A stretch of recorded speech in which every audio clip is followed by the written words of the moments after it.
And I'm ready to get started as long as we're all ready. We are all ready. There we go. Great. I will go back on mute. Thank you. And Okay. Looks like we are recording. Thank you, back. Thank you. Welcome, everybody. Thank you, Faith. Welcome to NCJW's monthly lead training webinar. I'm Jody Rabhan, Director of Government Relations and Advocacy at the National Council of Jewish Women. And my pronouns are she and hers. Today's training, as Faith mentioned, how to have a successful advocacy visit, is part 2 of our 2-part training series to prepare participants for NCJW's Washington Institute 2019. Whether you're coming to Washington Institute or not, today's webinar will provide you with tips, information, tools to use year-round. So whether your visit is with a federal lawmaker in DC, in district, or with local officials. And in addition to this lead webinar and the issue briefing webinar last week, there will be plenty of opportunities at Washington Institute to get prepared for our Day on the Hill. At Sunday's opening dinner, you'll hear from some of our coalition partners on our advocacy issues, and then on Monday afternoon, you'll have an opportunity to hear about the issues once more with the government relations and advocacy team and ask questions. You also have a final chance to caucus with your state on Monday afternoon before the visits on Capitol Hill. Following today's webinar, you will receive an email that includes both webinar recordings, again, Faith mentioned this, as well as an evaluation, draft issue talking points, tips for a successful advocacy visit, a 501c3 resource, a guide on pivoting, and the ever popular Washington Institute 2019 orientation guide. In the meantime, be sure to check out our Washington Institute website and click on Day on the Hill. Just a few housekeeping tips to add to what Faith mentioned. Just be sure to use the chat function. So put your comments and questions in there. And for those of you on the phone, we will read from the chat box. And then make sure to contact Ari Conrad, ACONRAD at ncjw.org if you've got any questions following the call. And again, everybody is muted. So let's get started. Advocacy visits are one of the many ways to move our issues forward, and skills in this training are completely transferable. You can utilize them anytime you're trying to share views and advance your advocacy goals. As a reminder, NCJW is a 501c3 organization, so we work on policy issues but not candidates. And our training today will be nonpartisan, 501c3 friendly. So here's the agenda. We're going to discuss best practices before, during, and after your visit. We'll practice with role plays, and then we'll open it up to Q&A. Now it's my privilege to introduce our speakers. Faith Williams, as we heard from in the beginning, Senior Manager of Government Relations. Shannon Russell, NCJW Legislative Associate. And again, Ari Conrad, Manager of Grassroots Advocacy, who is running the call behind the scenes. So I'm going to kick it back to Faith, who will start us off.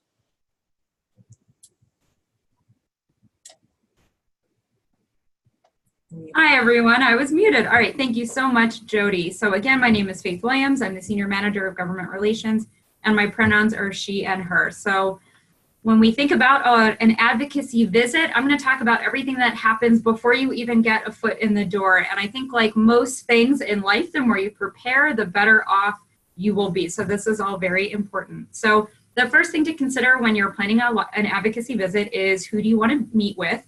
And kind of at the same time, what do you want your visit to be about? That will help determine who you want to meet with. Do you want to talk about an issue or a specific piece of legislation or policy? Do you want to build a relationship with a staff member or an elected official? Based on the issue and the relationship you want to build, what level do you want to have your advocacy visit at? Do you want your visit to be at a local, state, or federal level? Do you want it to be with your town council member, a mayor? You can also have advocacy visits with state or federal agencies, like your state's Department of Health. So these are kind of the questions, the very first question when you're planning an advocacy visit. At Washington Institute 2019, this is already decided. You will be meeting with your representative and senators to discuss our advocacy priorities, judicial nominations, and the Background Check Expansion Act, both just in the Senate, and then the Voting Rights Advancement Act and the Each Woman Act, and those latter two are in both the House and the Senate. So once you decide who you want to meet with, you set up an appointment. You do this by calling or emailing the office of the person you want to visit. Be persistent. This can take time. You also, in addition to calling, you want to put it in writing. So if you call first, follow up with an email.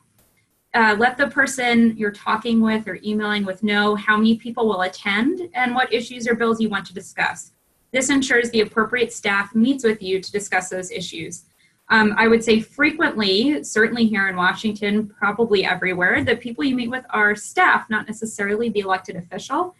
This is great because staff are the experts in the issues. Once your visit is set up and the time kind of starts approaching, you want to email a day or two before the appointment to confirm the time and place, and then print and bring a copy of the confirmation with you for the visit. At Washington Institute 2019, SPAs, section presidents, executive directors, or state leads, as identified by the NCJW grassroots team, are reaching out to schedule these appointments. If you're one of these people, don't forget to be persistent and confirm the appointment when you get to Washington Institute. So you've chosen who you want to meet with, you set up an appointment. Next is research. So what do you want to thank the lawmaker for, and what's your ask? So in terms of thank you, it's always important to say thanks, at the very least, if nothing else, for their time. A thank you can go a long way toward having a congenial visit, even with a person you disagree with. It doesn't have to be related to the issue you came to speak about. So look at their voting record. Maybe they've done something great in a totally different topic. Next, the ask, which is something you'll hear, I think, again and again, especially as we prepare for Washington Institute. This is the specific information you want to take away from the visit or the specific request you want to make. Are you asking them to co-sponsor a piece of legislation, to vote yes or no, or a specific update on an issue? The more specific you can be, the more effective your visit then is. Again, at Washington Institute in just a few weeks, these asks have been determined by the legislative team. You will find the asks on the issue talking points and on the lobby visit report forms, both of which you'll receive at Washington Institute. Although, as Jody mentioned, talking points will also be emailed out after this webinar, and they're currently on our website. Those of you who joined last week's issue briefing webinar heard the asks then, and when we share out the recording, you can always listen and hear them again. And as Jody mentioned, you'll have plenty of time at Washington Institute to hear them even yet again, which is exciting. So after you've done your research, you want to assign roles for your visit. And this is in particularly useful if you're going up with a group of people. So here are some sample roles. There can be a leader. This person sets up the visit, introduces participants and NCJW. You can have an issue presenter who delivers the specific ask, a timekeeper to make sure the visit stays on track, a note taker to record any questions or follow-up. And if there's even more people than that, which is exciting, other people can prepare materials for the meeting, take photos, post on social media, collect business cards. There's really no end to the work that can happen. So speaking of materials, that's the last thing on this list here. So think of what information you want to leave behind for the office you're visiting. Op-eds, talking points, brochures, business cards. If you don't have a business card, that's fine, but something that has your contact information. At Washington Institute, state leads will be given folders to leave behind at their visits that will include all sorts of relevant information. So once you've done all of this planning, what's left to do, you may ask? Practice. So again, like everything in life, the more you practice, the better it's going to go. And one last note before I turn it over. For those of you attending Washington Institute, assigning roles, selecting additional material to leave behind, practicing your visits, this can happen during your state caucus meetings, either now in kind of the run-up to Washington Institute, or there will be dedicated time at the conference to kind of do this planning. So with that, I will turn it over to Shannon. Thank you. Thanks, Faith. Hi, everyone. As Faith mentioned, I'm Shannon Russell, NCJW's Legislative Associate, and I use she, her pronouns. At this point, you've finally made it to your scheduled advocacy visit. I'll discuss some helpful tips to follow during your visit to ensure everything goes smoothly. First, and perhaps most importantly, be flexible and go with the flow. Remember that these meetings can change on a dime, and that's okay. You may not be in an office, you could be in a reception area or even in the hallway, and you may not meet with the person you originally planned to. Just make sure to handle all of these last-minute changes gracefully and to remain calm, focusing on why you're there. Be sure to arrive about 5 to 10 minutes early for your meeting. You will have to go through security to enter the building, and there may be a line. You will also need time to find the appropriate office. Once you're in the meeting, begin by introducing who's in the room. Start with names, pronouns, and the organization you're with, in this case, NCJW. Remember to reiterate why you are there and to say thank you, starting off your meeting on a positive note. When making your ask, remember to clearly state the issue you aim to address. Use stories to explain why this issue is important and how it has impacted you or your community. Stories personalize the issue and make it more memorable. If you're using someone else's stories, make sure to ask permission beforehand. And as Faith mentioned, the legislative team has already chosen the issues you will be addressing in your advocacy visits at Washington Institute.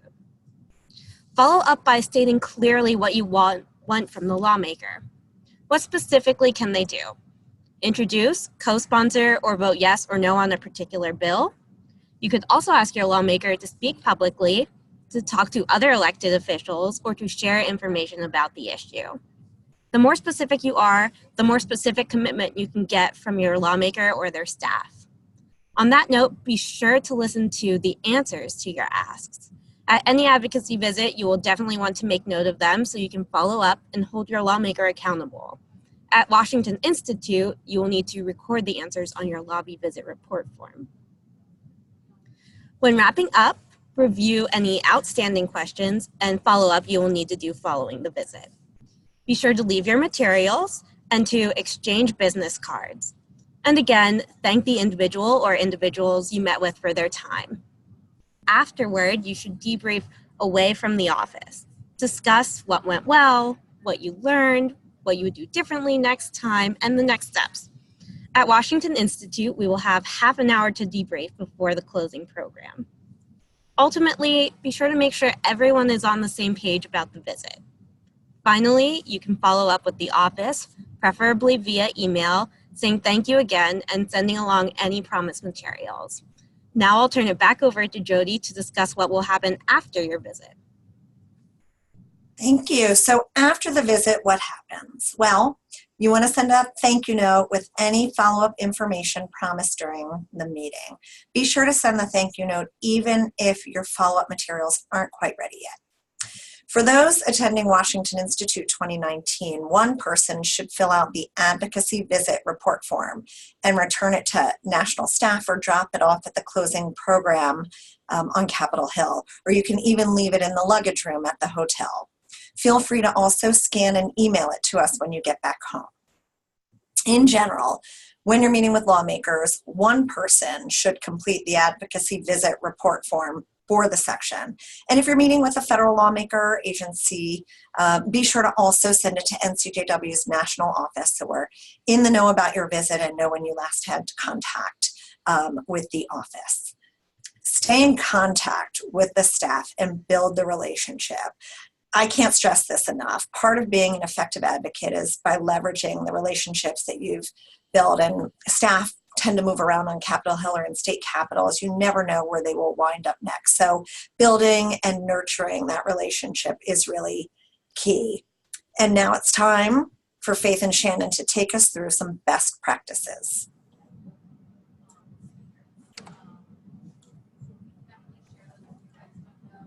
Sure. So our first best practice to discuss is be early. Again, remember that you will have time to go through security you will need time to go through security to enter the building, and will need time to find the appropriate office. Next, don't make anything up during your visit. If you don't know something, it's okay to say, I don't know, but I'll get back to you with the right information. Use pivot language. If the conversation shifts off topic, use pivot language to get back on message. For instance, you could say, good question. People may have that misconception, but the truth is, or here's what I think is really important, or yes, and in addition to that, or even, I'm not sure about that, but what I do know is. You will also receive a pivot language document following this webinar. This will help you to brainstorm how to get your meeting back on track. ultimately, just strive to turn the conversation back to why you are there. Say, while that is important, I'm actually here today to talk about, and so on. Practice time management. Visits can be anywhere from 15 minutes to an hour. It depends on the issue, your relationship with the person, the day of the week, your schedule, etc. At the beginning of the meeting, it's okay to ask how much time they have for you today and then to plan accordingly. And this is where your timekeeper can kind of really shine in your visit. Again, use personal stories to drive home points about issues. Remember that you're not there as a professional lobbyist. You are there as a constituent to explain why this issue is important to you. This should be important to your lawmaker because they were elected to represent you. Even if you don't have a personal story or connection to an issue, you can refer to something you've read in the news or online, something you've seen on TV, or anything relevant to the issue that has touched you.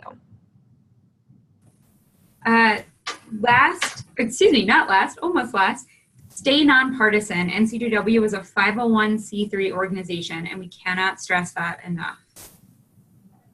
Before posting on social media, or even taking a photo, be sure to ask permission.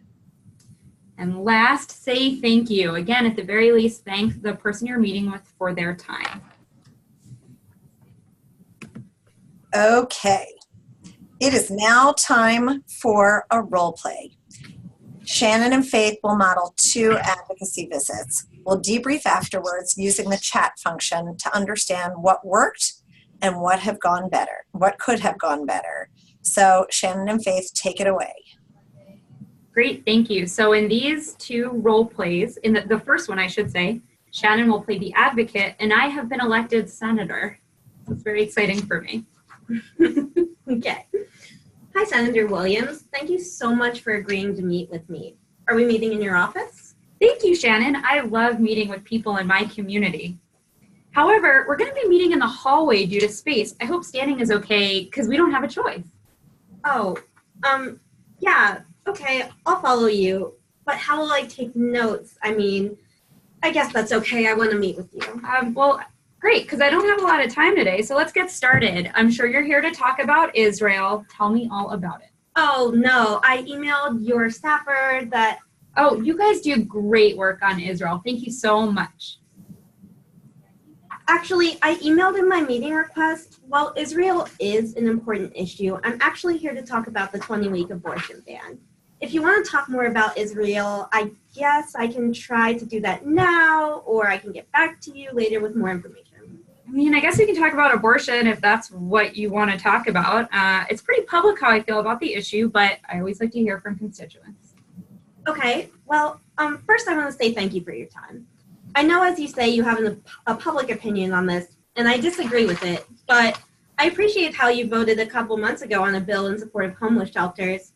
So anyway, thank you, but getting back to while I'm here. Yeah, you know, that homeless shelter bill was really great. I really care about the community. Oh, well, I'm glad you say that because I am here to talk to you about your support for legislation in the state Senate that would ban abortion after 20 weeks. I really think that's a bad idea, and I don't want you to approve that bill. I'm sorry you feel that way, but a lot of my constituents really support it. We know that infants feel pain after 20 weeks. We know that babies are precious members of our community that must be protected. It's wrong to kill them, and I think the community agrees with me on this. After all, I am senator. I think it's abhorrent that you don't think that too, and you would allow babies to be executed moments before birth. I guess we disagree on that. But I have to ask, since you seem to support this, how many people in our community even need abortions after 20 weeks? 100. 100 need them right now. 100 people. Okay, if you say And so. I think you're abhorrent for holding your view. Don't call me abhorrent. You're abhorrent. 100 people need this procedure right now. Well, I think that's all the time we have today. I'm not going to vote the way you want, but keep on doing what you're doing. I'm leaving. Thank you. So, using the chat function, Advocate Shannon and Senator Williams, let's talk about what went well and what could have gone better, starting with what went well. And I'm happy again to read out from the chat function what went well in that visit. Did anything go well in that visit?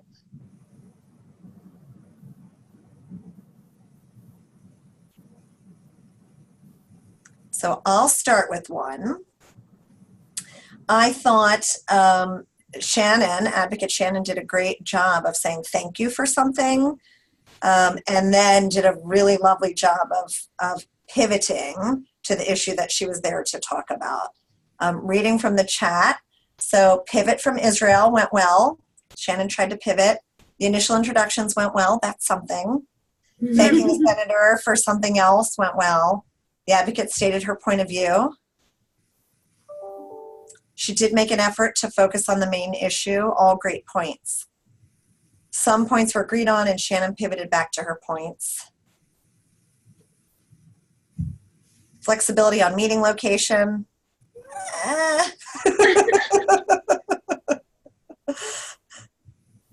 Ish, right. Could have been more graceful. I would agree on the ish. Nice. So before we get to our next role play, what could have gone better in that visit? Again, using the chat function, and I'm happy to read them out.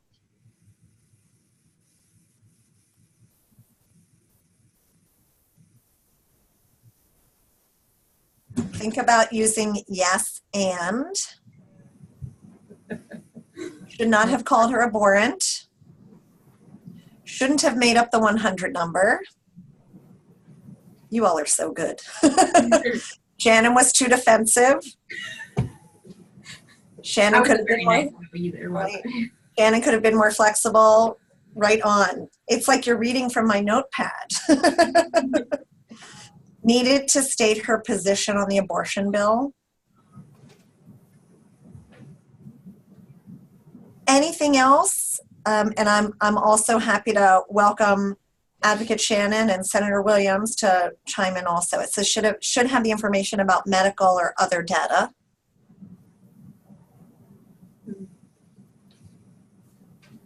Shannon was too emotional.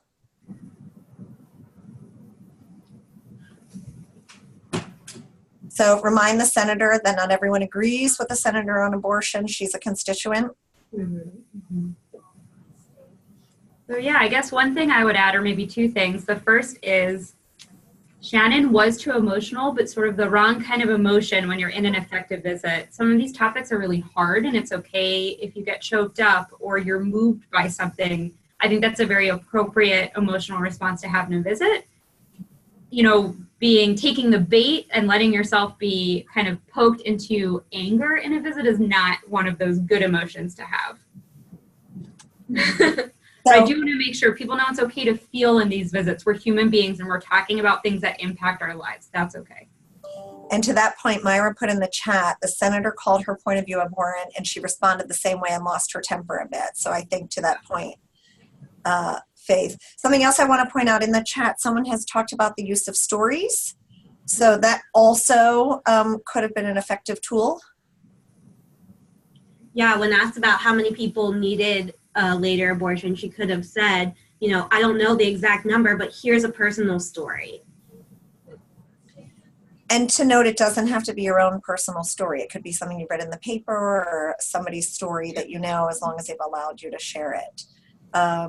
So I'm going to read a few more, and then we're going to go on to the next role play. So tell a personal story, added, and needed to respond to the comment of killing babies as maybe a delta.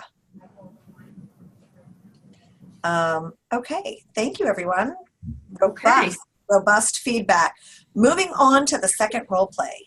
All right, so the one big difference in this is I have been demoted from senator to a staffer, which is still actually hardly a demotion. It's very exciting to be a Senate staffer, but now I am a staffer and Shannon is the advocate. Hi, my name is Shannon Russell, and I'm here to meet with Faith Williams on behalf of the National Council of Jewish Women. Oh, it's a pleasure to meet you. Can we chat in the reception area? The office is totally packed right now.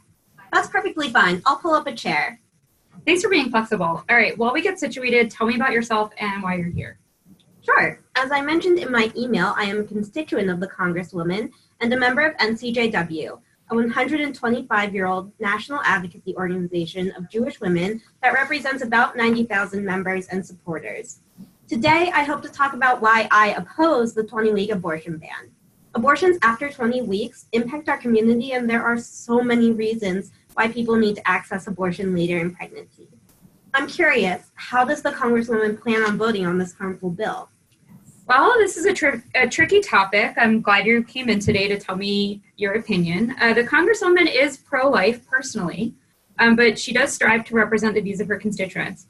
But really, we're hearing from so many people in our district urging her to vote for this ban. A lot of people are concerned about late-term abortion, especially after the president said that babies can be ripped from the womb moments before birth. You're the first person I've met with to speak out against this ban. I know we might disagree on this bill, but please let me explain how my faith values inform my opposition to this burdensome ban. Jewish tradition teaches that a woman's health is paramount at any and all stages of pregnancy.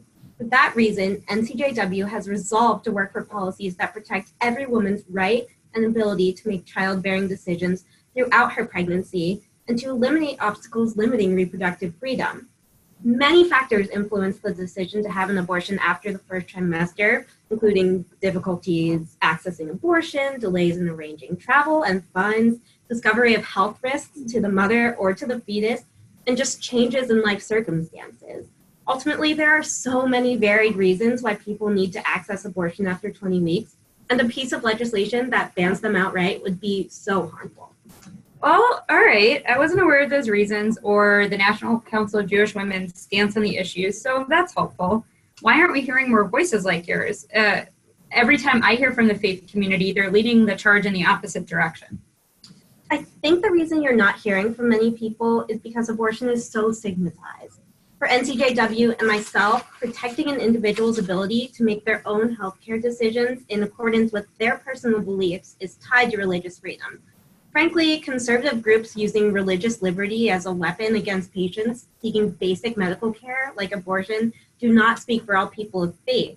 I strongly oppose attempts to enshrine one religious view into law in order to restrict abortion access, because this directly interferes with a woman's ability to make her own faith-informed choices. I mean, sure, religious liberty, but I'm having a hard time understanding how someone who claims to be a person of faith, like yourself, would allow babies to endure the pain associated with late-term abortion. I mean, you've heard the president, doctors can execute babies. The majority of research actually shows that fetal pain is undetectable at that point in time, so I'm not sure that your concern is valid. It's also important to remember that abortions later in pregnancy are very rare. My personal connection to this issue is rooted in the Jewish commitment to pursuing justice for all. While I have not personally experienced a later abortion, I refuse to stand by while barriers to healthcare place any individual's autonomy or health at risk, and abortion bans do just that. If it would help you to hear directly from someone who has been most impacted by these bans and the hurtful rhetoric surrounding them, I'm more than happy to connect you with people comfortable talking about their firsthand experiences. All right, that might be a good idea. You've given me a lot to think about, and I'll relay your thoughts to the Congresswoman. I don't know that her position is going to change on this, but it's good to hear from a constituent. Thank you for your time. Absolutely. I'm going to leave you this folder with more reading materials.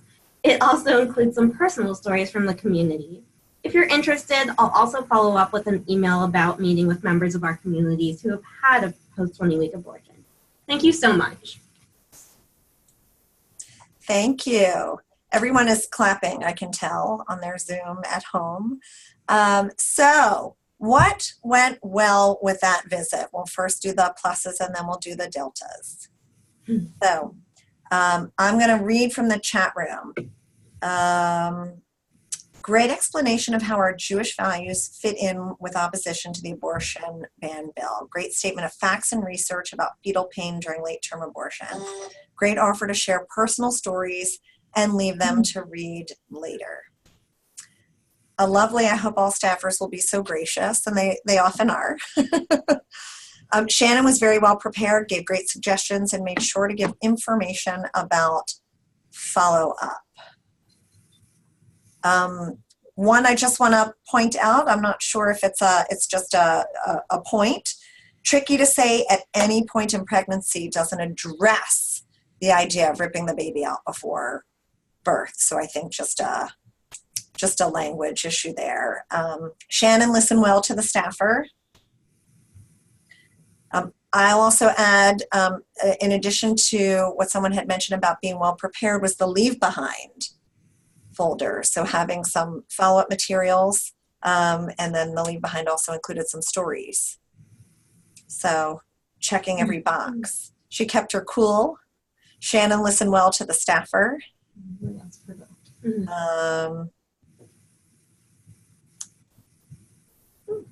And then ask, what would it take to change the Congresswoman's mind? Interesting. Yeah. I like that. Yeah. Any others before we move on to what could have gone better? So it says, this was a wonderful exchange. Sharon had information to counter the aide's claims. She was polite but held her ground. Shannon remained professional and responded with facts and alternatives. So what could have gone better in this one?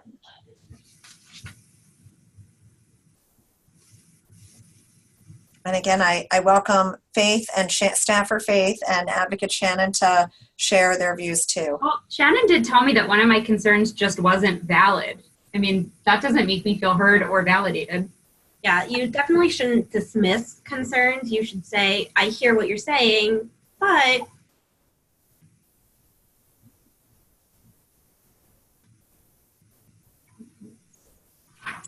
in the introduction, Meg is suggesting maybe say National Council of Jewish Women, not NCJW. She could have responded with more information about the reasons for late-term abortions.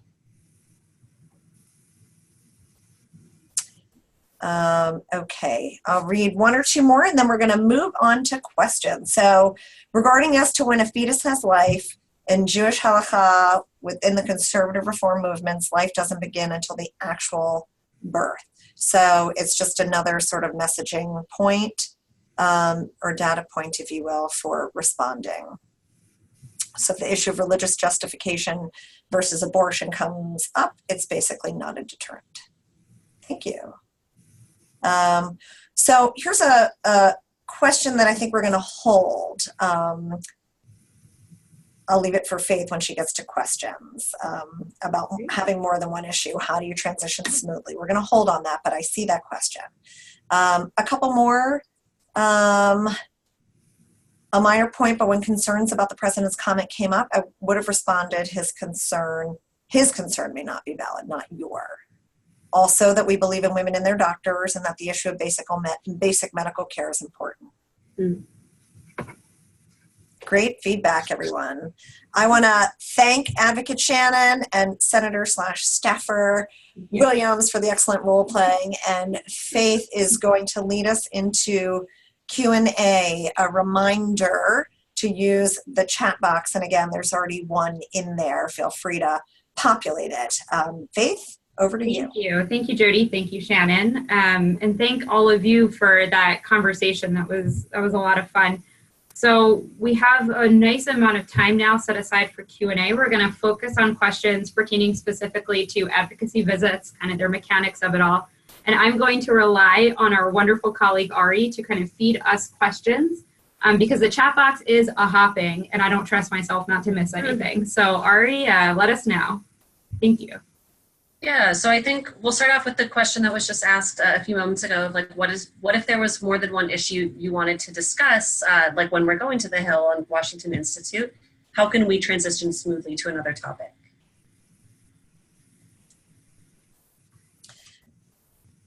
Well, I'm happy to start this one. It's Jody. So for Washington Institute in particular, we're going to give you the issues, and if you were on the call on the 13th, you already know what they are, in the order in which we suggest that you run through them. A helpful suggestion that we use here is at the beginning of our visit, we introduce ourselves and sort of our agenda for the visit. So letting them know from the get-go. Usually it's clear by, as you set up your meeting with your scheduler, the issues that you want to cover and the staffers that you want to meet with. But it's always good practice to introduce who you are, why you're there, the issues that you want to cover, and then make it clear, that you want to make sure that you get your points across during the meeting, but you can also at the get-go ask, are we going to have enough time? We've set aside 30 minutes for this meeting. Is that enough? And that way you start knowing how much time you have with the issues that you want to cover, and there's full transparency. Yeah, in terms of transitioning between them, I think having specific asks and specific people to deliver those asks make it very natural. So when you ask something really specific, like do you plan to co-sponsor X or vote in favor of X, and the person says yes or no, typically there's only so much you can say after that. You can say your talking points, say why they should or shouldn't do the thing that they've just said they were going to do, but then it kind of becomes a natural move on point. I'd say the exception to that is if someone comes back with, I don't know, can you tell me more? Explore, explore, explore. I mean, like, stay on that topic for a while, but otherwise there should be some natural kind of flow points. And that's also something that is helped with practice ahead of time. So again, during your state caucus visits for Washington Institute specifically, or, after Washington Institute, you're heading to your state capital in 2 weeks, get on the phone together and kind of practice how that's going to go, because that's when it all sounds smooth. Okay. Great. And so the next one also from the chat is like, what's the best way to meet with a representative when they're already aligned with NCJW values? Sure, yeah. So when you're meeting with a representative or a senator or anyone really who already does things that we would want them to do, the best thing to do is say thank you, and to also ask what we can do. What can we do to help you advance these issues, and will they continue to promote them, which is really important. Even if they are already co-sponsoring a bill, they could also do more. They could talk about it. They could ask their colleagues to also co-sponsor a bill. So there are plenty of things they can do. Even if they're already supporting us, they can always do more. And just to add to that, it's really important not to let them off the hook just because they're a champion or a supporter. As Shannon said, there's always more that they can do. There's social media, there's, print communications, the opportunities and possibilities are endless. So push them on that and follow up with them on your requests. Yeah, it's so important to keep holding them accountable. Thanks for that. And the next few questions we have from our registration page, kind of the opposite of the last question. What's the best way to approach a legislator whose views are notably different than ours? Good. And that's definitely going to happen both at Washington Institute and just in general, right? Because what's the fun otherwise? So it's really important to meet with lawmakers or elected officials who disagree with you, because it's important they know that they don't represent all of their constituents. And I think that the right way to do it is to kind of model the second conversation that happened, to have a respectful dialogue.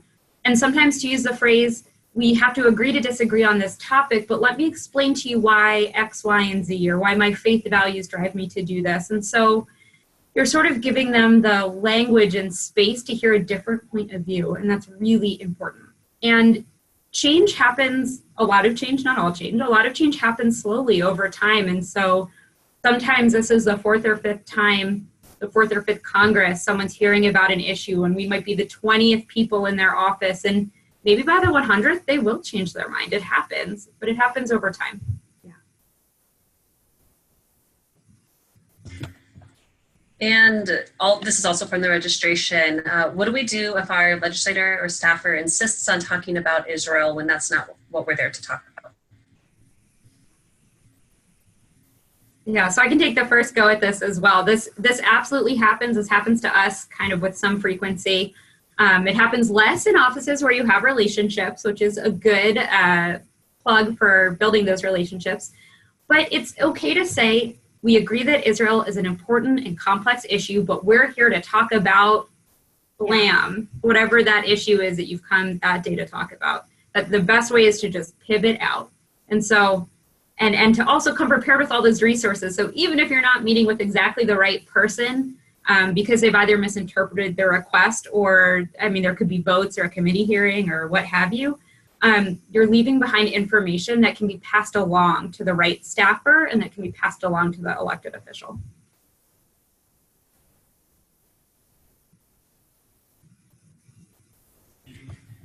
So this one comes from the chat, and the context of it is in Georgia, they are on the verge of having abortions pretty much banned next week. The reps are very, very Christian-based and don't listen to other views. So do you have any ideas or suggestions on how we could incorporate Jewish values into such a conversation? Sure. So we have a lot of resources online about RJ and Jewish values. So I would definitely take a look at those. A lot of what I mentioned in the second conversation has a lot to do with that. So I would reference, women's health is paramount at any and all stages of pregnancy. Refer back to pursuing justice for all, respect and dignity for all human beings, religious liberty. The basic talking points that are in those resources that are online are an excellent guide to how to respond to that type of rhetoric. You can find, when Shannon says online, you can find them on our website. So look for reproductive justice. We've got a couple of resources on our website. You can also reach out after the call for more information. And I will also note that the Each Woman Act talking points that we have for Washington Institute beautifully weave in our Jewish values and talk about, the importance of being able to make our own faith-informed decision about our bodies, when to have a family, or even if to have a family, if and when to have a family. Yeah, and I would say if you're ever wondering about a response to something like that and you'd like to run it by me, you should feel free to do that. And our next one, is meeting with a staffer as useful as meeting with a lawmaker? I'm happy to start this one off. I would venture to say it's more useful. The staff are the ones who do the work. So they're the ones who meet with the groups. They write the memos, making the recommendation to their bosses about how they should vote, and they're the ones who are keeping track of the emails and the calls coming in to the offices on the issues.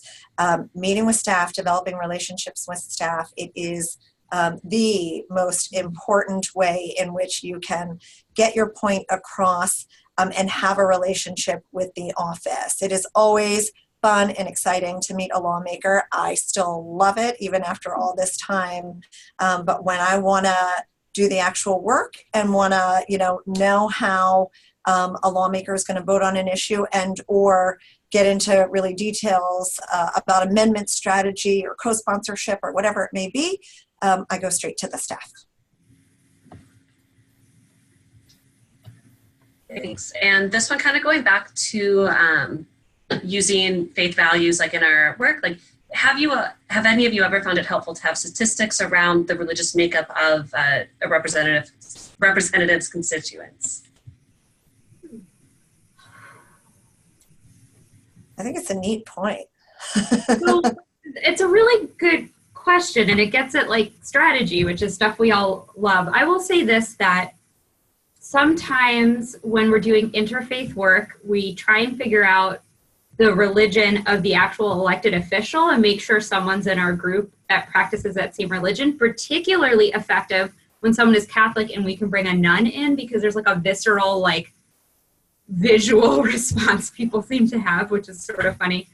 I think what we want to avoid is it's not about having the information, it's sort of how do you wield that information. I think what we'd want to avoid is giving the impression that if they don't do X the way we want X done, that X percentage of people, I keep using X, that Y percentage of people won't be happy or won't vote the next time. I think there are certain, we can speak for ourselves, and I think when we advocate for NCJW, we can speak for NCJW. But I think we might run into trouble when we assume that we're speaking for every Jewish person in our district or state. So I'm not saying that it's not ever useful, but I think knowing how and when to wield it is delicate. I don't know. I would agree. I think, from the perspective of there are many religious people of, differing faiths who are your constituents, I think is sort of a good overall point to make, particularly if they are looking to codify their own religion in legislation that they're advancing. Well said. And just a reminder to folks, feel free to keep dropping your questions in the chat. We have a bunch from the registration and also would love to answer any that you drop into the chat. The next one we have also from registration. I volunteered for my elected officials campaign. Will telling them that in an advocacy visit make them more likely to listen? I can take this one. So no, you should not say that. Remember that NCJW is a 501c3 organization and that we work on issues, not candidates. So do not bring that up. We can't talk about campaigns during NCJW advocacy visits.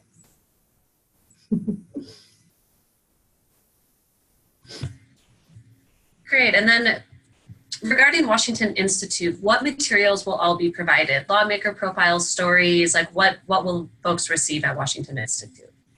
Oh my. All right. I think I'm going to phrase this as what won't you receive? Because from where I'm sitting, you're getting awesome loads of resources. So everyone, when they register or check in, at the conference and they receive a bag of stuff, in that bag is what we're calling a participant folder.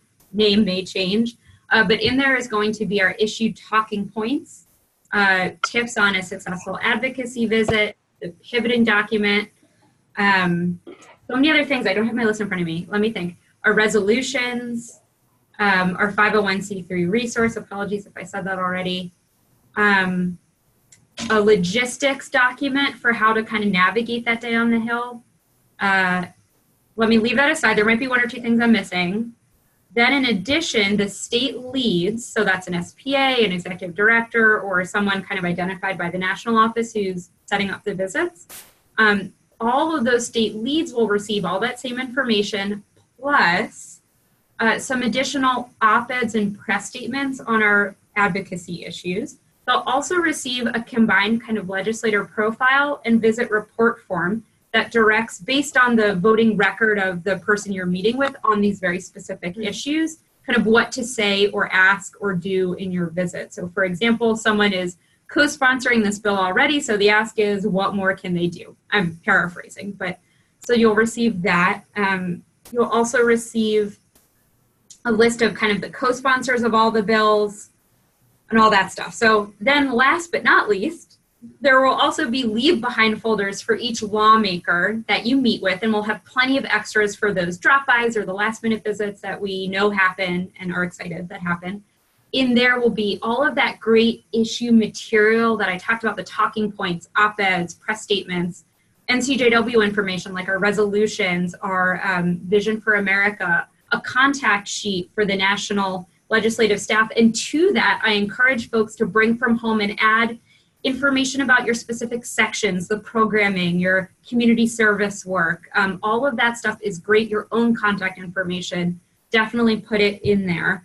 What am I missing? Stories. Already mentioned stories specifically. This isn't something that we are providing, although I think having lots to read and the op-eds are great starting points. Think now, ahead of time, about stories you might have around the issues we're advocating on. As Jody pointed out, it doesn't necessarily have to be your story. It can be something you read that really touched you. It can be a story of a friend or family member, provided you get their permission to share their story. And last, I sort of classify this under stories as well, is how your faith kind of plays into your approach to the issue. So that's all stuff to think about ahead of time. I wouldn't want to give that to you because you all will come up with much better stories than I could ever make up for all of you. So that's everything I think. Missing, I'm sure, a handful of things. It's so many things.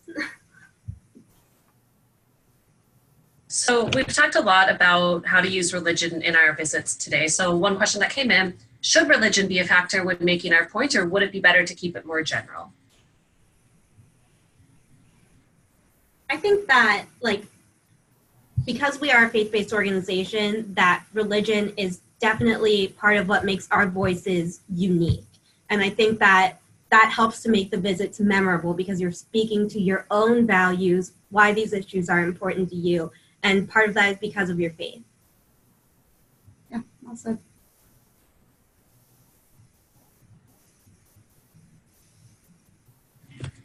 Great, and still encouraging folks to drop your questions into the chat. one question that comes up a lot, I know, is what is the best way to handle someone who goes off topic during the visit? Sure. I'll take the first go at the. Oh, no, wait, Jody, do you want to cover this? I saw an eager unmute. No, it's go ahead. Okay.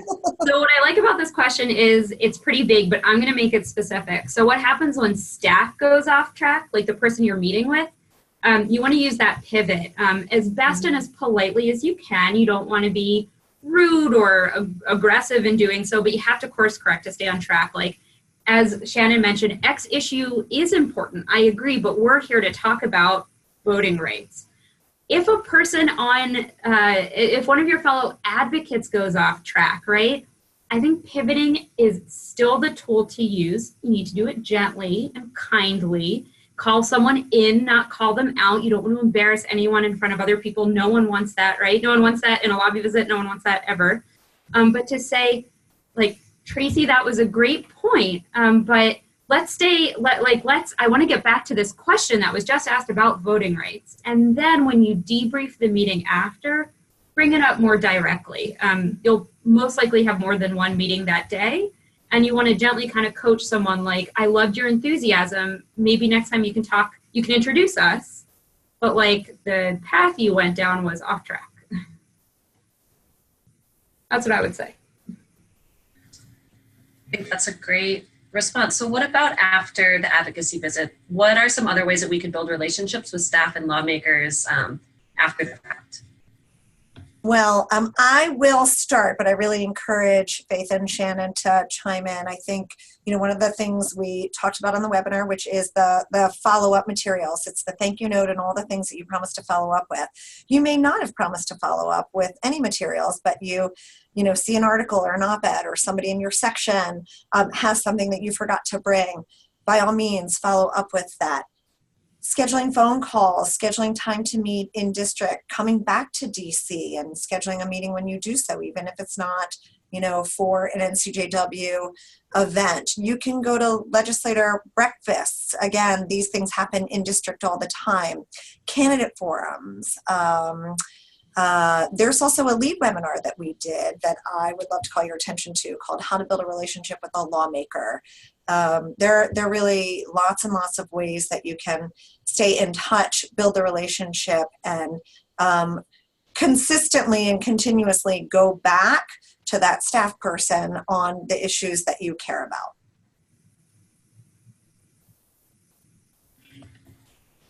Thank you for that. And this is our last question before we have to wrap up.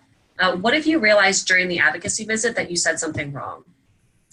Oh gosh, this happens all the time. Not to leave you with any less confidence in us or anyone as a team, but it totally happens. We're talking about lots of complicated issues. So we're just human. If you say something wrong and you realize it, just reach back out and say, oops, sorry, that was wrong. Here's the right piece of information. Staff does it too. It happens all the time.